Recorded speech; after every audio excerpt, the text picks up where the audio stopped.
Hello, today is Friday, December 27th, 2024. This is episode number 9. Welcome to Legacy Lines, where each episode is a journey into the wisdom that shapes our lives. Hello, I am Jason, your guide through the stories and strategies that forge exceptional paths. So at Legacy Lines, we dive into the teachings that have not only shaped my life, but can redefine yours. From the biblical landscapes, that guide us to the financial acumen that builds empires. Join me as we unpack the tool sets for extraordinary results. This isn't just knowledge, it's legacy in the making. And I do apologize, I am a little under the weather today and a little groggy. So nonetheless, I'll use the word forge forward, taking ground every single day. And maybe you can hear it in my voice, maybe you can't. Anyways, we are here, and it is a great pleasure of mine to offer up this two-part interview with Jim Immel. And I want to share a quick story about how I met Jim. I did not know Jim a year and a half ago. So this is what I would call a newer relationship. And Jim and I work primarily remote. Jim's an entrepreneur. I work for a technology company in my current role. And we have a common physical cafe that we often work at in the mornings. And going back to the principle that I haven't spoke directly a little bit about, but I believe this to be true. And it's kind of a funny way to say it. Game recognizes game, or said another way.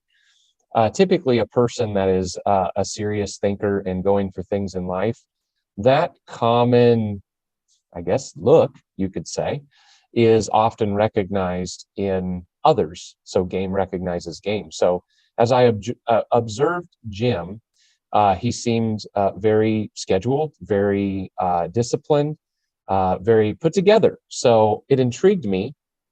And so I took a risk. I took a risk to introduce myself to him and to inquire about what he did and ask, hopefully, some thoughtful questions in the initial interaction there that we had. But nonetheless, I wanted to highlight the opportunity that, seize the opportunities to connect with intriguing individuals. Don't be afraid of that. And I wanted to encourage that as a principle, that most times that I have taken a risk to do that, that has worked out very well. And I don't do it for platform. I just do it because I'm hungry to connect with people and hungry for knowledge. And I also position myself to share that. I think Jim and I's relationship is a prime example of that, although I don't know how much I've, impacted him. But all that to say, that doesn't always mean that it's not impactful, and it's not up to us sometimes how we quantify the results that we see or do not see. Without further ado, let's get into part 1 of this two-part series, and this is an audio-only interview. We did this live in person. That was very, very fun with Jim Immel. Take care. Jim, it's good to sit down with you. Sincerely, thank you for taking your most precious resource, your time, to come and meet in our town and in a shared common area where you and I work occasionally and whatnot. This is a second version of that, but pleasure to take your time during the holiday season and sit down. So thank you for being here. Yeah, this is perfect timing. So Appreciate that. So Jim, I know what I would call like the commercial version of you. I don't have a deep, line or timeline history into who you are. So kind of setting the table up front here. Share a story like about your you can't condense 40 years into 2 minutes. But if you could focus on like, how did Immel and Associates start? What was that? Was that a dream? Talk about your mission and things of those natures that you've seen over your last 25 years of really being an entrepreneur, what I would call it. yes, well, it all starts with you grow up. I grew up in a bigger family, 6 kids. I like to tell people I was a middle child of 6 because I have an identical twin brother, so 2 older, 2 younger. And senior year in high school, my dad was recruited to come back to Des Moines. So, and back then, my older brothers went through the Vietnam War draft, and so it's like, okay, where do I go to school? And ended up at Iowa State because my mom and dad were moving back to Des Moines, which is where they met at Drake University. So uh, here I am going to Iowa State. Really don't know that many people, which never scared me. And so joined a fraternity, and then from there you start meeting people that impact post Right. college. And I worked for a couple of years at Casey's General Store number 4. Wow. It was the fourth one. And I worked a couple nights, one weekend shift for quite a while. But what's interesting is a lot of people walk in and out of a Casey's. And I would have business people walking in and out. And I cannot tell you the number of interviews I had with what do you do, and learning from a lot of business people Yeah. sitting there. And some of them would come in and take the time and stand at the counter if it was slow. And so I was intrigued by the whole sales world, because so many salespeople were coming in. And back then, a lot of them buying smokes. Yeah. So they were willing to stand there. I learned a lot. And of course, I learned in college as well. But I just really looked at sales as being where I wanted to end up when I was getting out of college. Wow. And Dad gave me some good advice my junior year. He said, go to where they're interviewing seniors and just walk up and start talking to the recruiters. And then the next year, I had recruiters calling me to set up appointments because they jotted my name down the year before. Wow. So because of the proactive nature of your engagement with them right, primarily, or yeah, okay, yeah. yeah. So I was in sales at that point. Yeah, yeah, yeah. So Everybody's always selling, whether they know it or not. my dad, for a living, hired sales managers. Okay. So there was a little bit of that in the blood. What was interesting, though, is when it came to his own son, it's like, maybe you should work somewhere a couple, 3 years before you go jump right into commission sales. Because that's what I did, is I jumped into commission sales in the Des Moines area after growing up in the Twin Cities, and really didn't know anybody other than broke college kids and some of their dads, because in the fraternity that you have these Father's Days. But what ended up is some of those parents of friends of mine were actually people that would refer me to people when I went into the insurance business. So And it all comes around. that's right. And we'll get into this more, but did you have a grid work for networking at the time, or was it just you cared about people? Like, what was the driver behind that? Well, when you're young like that, you're not even thinking about it. But when Yeah, I look back on it, there's people with all sorts of different talents. Yeah. And skill sets. And I would say that my talent was just connecting with people. Okay. It really didn't matter what age. In fact, a couple years in the insurance business, we would get a report like, what's the average age of the person, the profile of the people that we're selling. And I was like 27 years old at that time, and the average age of the people I was selling were in the mid 50s. Oh, wow. And so a lot of that is, as I look back on it, is those people in the mid 50s love to give back. They love to take a young guy under their wing. I do the same thing today. Mm-hmm. And it's just, so those are the types of giving people, fortunately, that I was able to meet. And a couple more fathers of fraternity brothers of mine that would introduce me to people. Interesting. And so one was in HR and worked at a bigger business. And whenever new employees were starting, hey, you need somebody to explain the benefits and that type of thing. And so I would get introduced. So, and honestly, none of that was really strategically planned. It just happened. Interesting. I was in the people business that happened to sell insurance. I gotcha. And so you work in that vertical for, I think, a couple decades, is it not? Yes, yes. Yeah, and I was intrigued by business. So I was working with a lot of business owners, initially getting in there selling employee benefits. Okay. But then really working with a lot of business owners with succession planning when you're in the insurance business. It really means, what if you die or become disabled? Because that's the solution that I was selling. Wow. Okay. Yeah. And so in the mid 90s, if you fast forward, I had people ready if they died or became disabled, but not if they lived. And statistically, they're not going to die or become disabled. They're going to sell their business or transition it to family. Before they die. So they were planning for the events that were least likely to happen. And that was in my mind. And just being curious, I would ask other questions of business owners, like what are they working on, or how they're going to expand, or the next generation was working, and how do you select those people? And so what naturally happened, I remember waking up thinking about things that one of my clients could be doing, but I didn't get paid for that at all. And I call it out of balance. Things were out of balance because if I'm focused on that, I'm not focused on the people I'm currently serving professionally.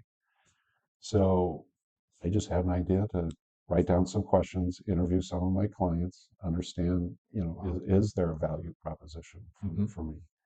And then honestly, that's when it got scary because I'm getting some of the same answers over and over again, same words many times over and over again. So then I added a question at the end of my questions was if I have the courage to turn off one light switch and turn on another light switch to do, something different, gave them a quick overview.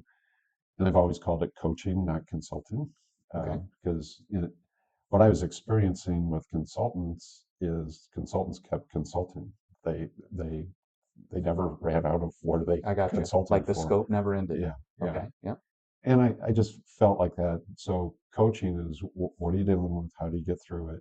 What are you going to do to execute?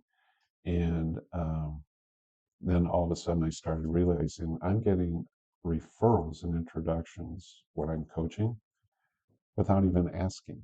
Where in the insurance business, it was really, how do you ask for introductions and referrals? And so those were coming unsolicited, you could say. Is that because it was rare that what you were proposing, people weren't talking to these business leaders like this, right, and asking these interesting questions about, now we know this to be true, the most obvious scenario that's going to happen. What I found out is that they started to talk to people about who they've hired to be their coach, and then other people are saying, well, what's that? Because you got to remember this, February, in a couple months, it's going to be 25 years ago that I turned off that light switch and turned on the other one. Yep. And so what I found out is very few business owners were talking to other business owners about their insurance agent. Wow. Where coaching was a little bit different. They were talking to other people. And then when I would hear that, then I would say, is that somebody I should get to know? Yeah. And typically, yes. Wow. And today, now, many times I get a call, and with the caller IDs today, it's like, who is this? I don't recognize it. But people will just call me because one of my clients said they heard something and they know Jim can help. Yeah, or they think he might be able to lead them onto something, because I like to look at my network of all the other professionals that I've met over the years and got to know. They're a resource that I can also steer people towards. And so 25 years in February. Yeah. Immel and Associates. Yeah.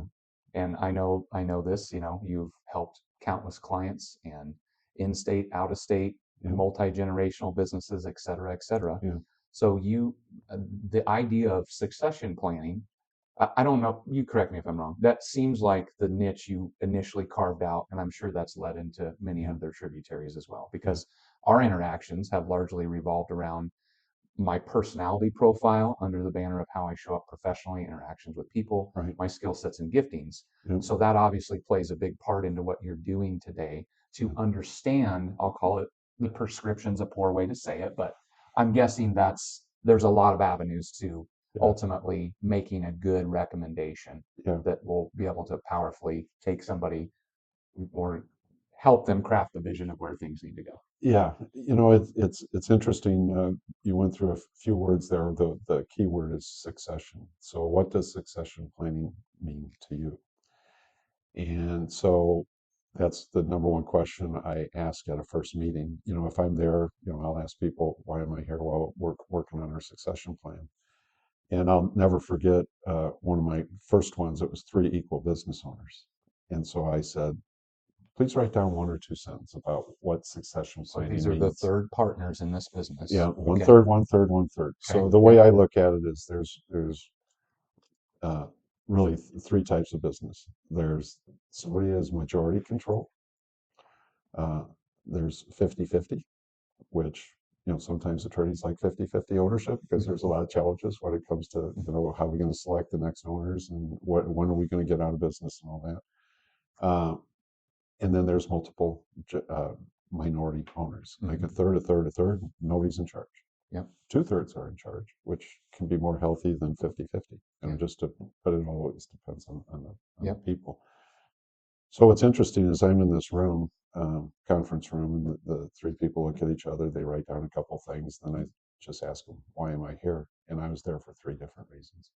One guy was older, one guy, the youngest, the oldest, they had a little bit of a different perception. So part of that is any service provider, it's like finding out where you are and what you're there for. Mm-hmm.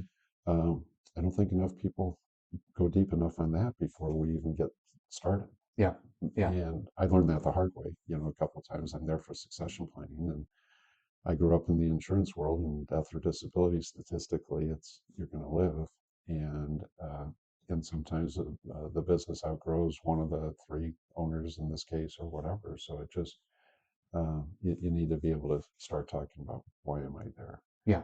And as far as using your assessment tool that I had you do, the reason I asked you to take that or would you like to do it is because you're somebody, and I picked this up in our early conversations, you're always wondering about uh, not really trying to get away from the present, but you are future based in your thinking. You're a growth mindset person. Mm-hmm. And when we were in conversations and you were talking about, currently what you're doing and what you've done in the past, you're somebody that is just always saying, what if, what else should I know? So I was intrigued to have you take that assessment tool. And then sometimes I say, well, I'm never surprised when I get the results. At the same point in time, you're a much harder driver. You just keep things underneath the water a little bit. Interesting. But your mind's going, you're thinking, you have an internal voice of what if, not why not, and so you're a lot of fun to be around because it's just like, where am I going from here? What's next? I don't know if that plays into just curiosity and being a lifetime learner. I definitely try to position myself that way. Right. Likewise. Yeah. Yeah. And in our pre-prep here for this interview, I think there's a shared value system there for, I'm always going to learn something from somebody. Doesn't mean their life's together, doesn't mean they're amazing, but there's always something to learn.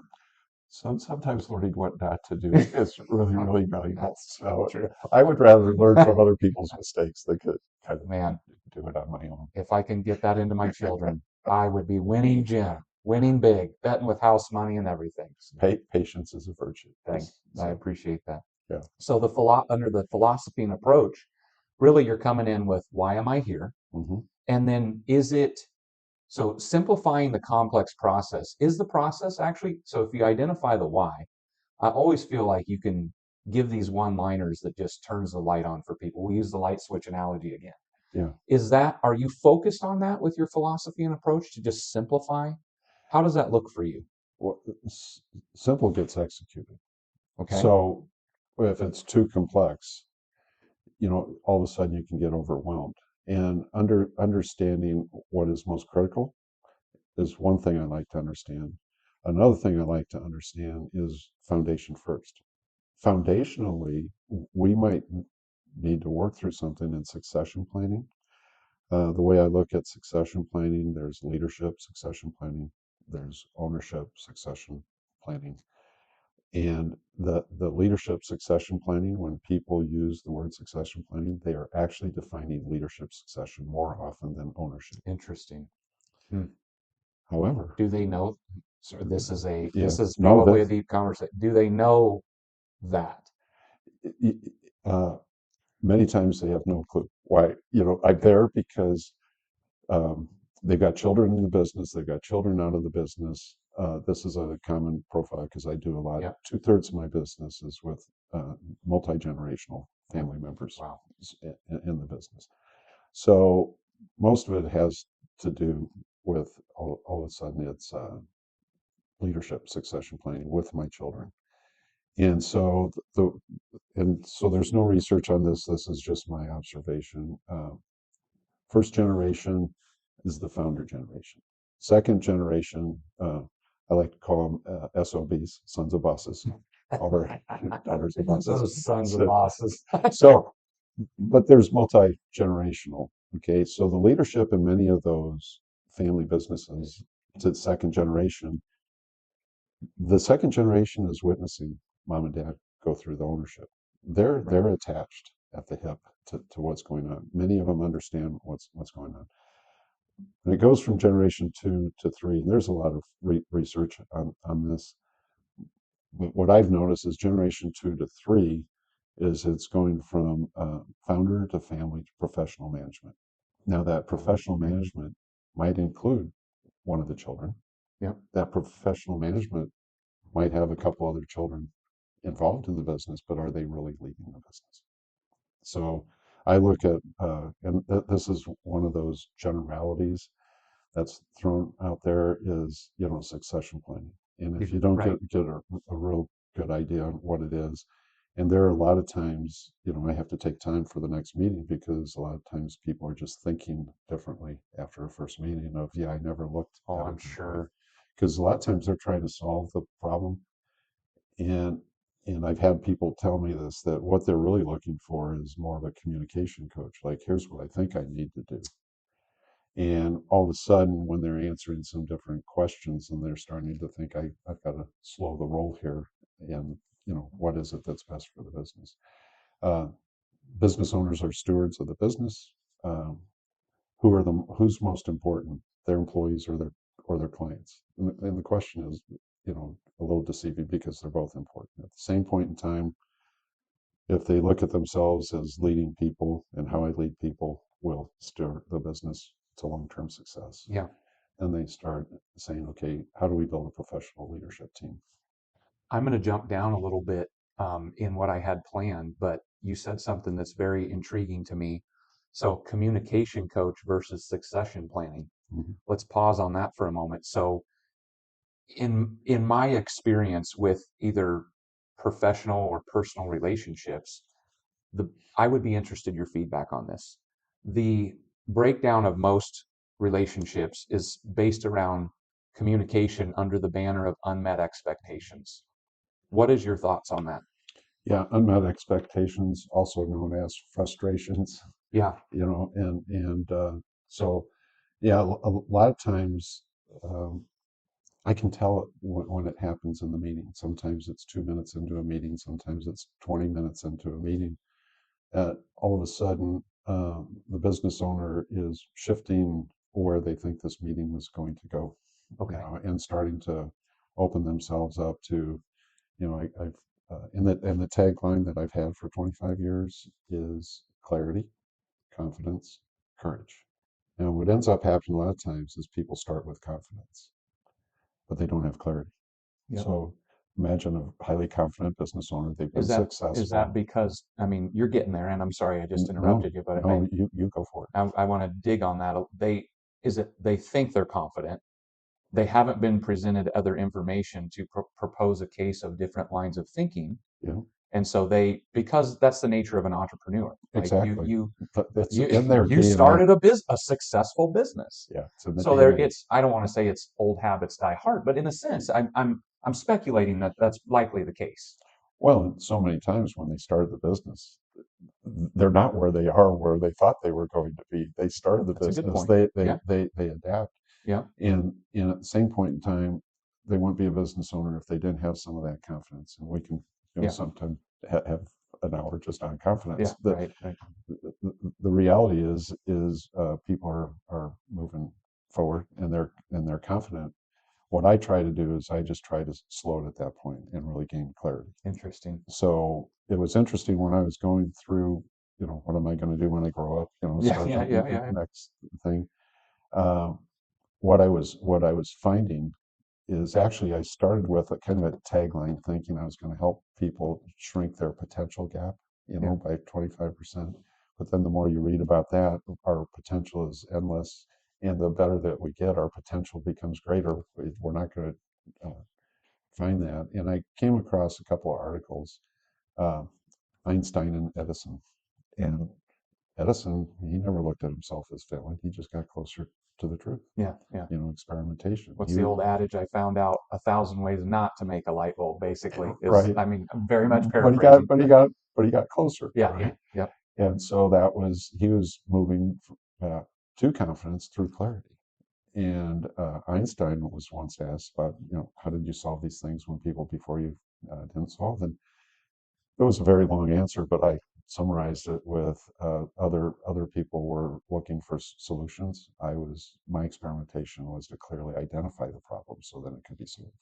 yeah, And yeah. so And that's not a Interesting. direct quote, but the reality is I thought, yeah, it's got to start with clarity. So then clarity, then confidence, and knowing some business owners and working with a couple of them at that time, I was working with a couple of people that were being very courageous. They were, boy, we used to do it this way, now we're going to do it this way. And I'm thinking, wow, these people are courageous. Yeah, yeah. So that's where my tagline, clarity, confidence, courage. It's Wow. also, it's really a mission statement, Yeah, not just yeah. a tagline. But for you, as an example, you've made some changes. You haven't sat, there and just stayed, keep doing the same thing. Yep.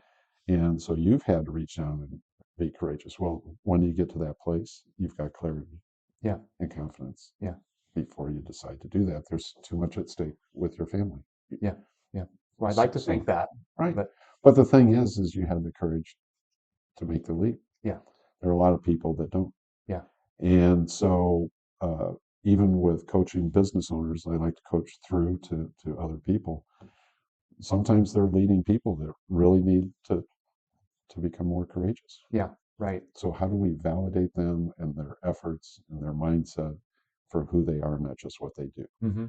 We can appreciate what they do, but at the same time, when we validate them for who they are, how they show up, how Right. they're working on the mission to serve the clients, validate people is really where the juice is, not just merely showing appreciation. Why does that? Is that because people want to hear about the mirror of themselves, or obviously you're not doing it for nefarious motives, so it's not quote unquote gaming the system. Yep. What is that human nature in general to just I want to feel how people perceive me, and a lot of times in my assessment, this is just I think self-awareness is not only painful to come in touch with at first, it requires growth ongoing. So talk to me about the validation piece that you were just speaking to there. Well, you just went down some paths which really light me up. I mean, I think you're really getting at something there. Did you like speech class in high school or in college? Did you look forward to speech class? I just have to look back and just be completely honest with you, Jim. I didn't look forward to anything in school. Okay, so besides when it ended, okay, and probably lunch and probably wood shop in there, but it depended on if I was in a cool project or not. I so no, So not this I. is so you changed a lot after you met your wife, and There, then you there had we a go. leader. Let me reframe it in a way that I think might help the discussion as opposed to completely shipwreck it. I'm sorry for that. No. When I went into a customer facing role, and this has a lot to do with the assessment. So for those of you listening, Jim has how many facets is it? I think there's it's 4 or 6 facets. Well, the combination of everything is, but these are tests that have been around for a long time. Yep. The So assessment DISC tools, profile, DISC, that's a well-known one. yeah, DISC is the most used assessment, and then there's one it's called values motivators, which really Yep. gets into your why. So one is more what your style. The DISC Yep. is more like here's your style, here's how you approach things. What motivates us? What inspires us to go through change? What has to happen for us to get excited about going through change? Yeah. And for you, you're highly competitive. You're a learner. You like to have control, but you're not controlling. But you could play a controller on Man, TV. I wish I could control people, Jim. That would help me a lot. So when people ask, what do you do? It's like, well, try to get people to live in the present as much as possible Yeah. because we don't control the future. We Yeah, don't control right. the past. So what are we doing to control what we can accomplish right Control now? the controllables type of a thing, and give yourself some safety in knowing that. That's Sorry. that's Stephen Covey stuff from Seven Habits. And then the other one though looks at we all have a very unique footprint on how we see the world. And so, where does our brain take us? And so, think about the heart, the hand, and the head. The heart is the feeling side, your emotional empathy. Empathy is the understanding of others. Sympathy is taking on their emotions. Wow, So that's big. it's empathy. And so then there's also the hand is the doer profile, and you prefer to take action once you know how you fit into that. And the third part of that is the head. What's this So think about this more along the line of structure, strategy, how things fit together. And you are very, very high on both the empathy and taking action. So I know I asked you this question because anybody profiled like you, it's like, do you sometimes get stuck when you're getting a read on the people, you're getting ready to take action, but then all of a sudden you're saying, well, how does that impact the people? Well, then how does that Yeah. change the situation? Yes. Yes. And then I probably asked you the question, do you have an aha moment when all of a sudden you think, well, why didn't I think of this before now? And The $1 million idea that was hanging right in front of you the whole time. yeah, I then mean, of course. so that your biggest blind spot is that since it's so clear to you right now, you think it's clear to other people. So you Oh, forget. can we just Yeah. stop this right now? Because it's Yeah. too close to home. No, keep going. Keep No, going. but the thing This is, is though, great. is that's what makes us great. So one of the disruptor questions I like to ask is, what's the difference between self-awareness and situational awareness? And some I hope you're people, going to tell me because yeah. I can't answer you, Jim. Well, people, I let people struggle with it for a while. So I just felt that nervousness in my heart to struggle with it. So yeah, well done. yeah. So, but situational awareness is you're taking in other people. And this is going to go back to speech. Yeah. And, I asked you about the speech class. Yeah. And I do. I'm getting back to that. Just Yeah. we're on a treasure trove here, but keep going. Yeah. Well, so there's a book written, it's a Harvard Business Review article. Michael Gervais, Gervais is, and if you Google him and a concept called FOPO, FOPO, we know what FOMO is. Yep. Fear of missing out. Yep. FOPO is the biggest debilitator for us. It's fear other people's opinions. Wow. If you're giving a talk, you're wondering what people are thinking. Mhm. You are not focused on making that talk as impactful as it could be, because we worry about what other people are thinking. I love in one of his podcasts, he says, buying a new car, he drives it off the lot and he thinks everybody's looking at his buying his new car. Look at that guy in that new car. And really nobody cares. They're going, would you get through the intersection so I can get through the intersection? Right. Fear other people's opinion. And so even the most confident people will say, well, I don't think I've got that. And then 20 minutes later, it's like, going, yeah, I've got that all the time, because it's hardwired in us. We fear other people's opinions.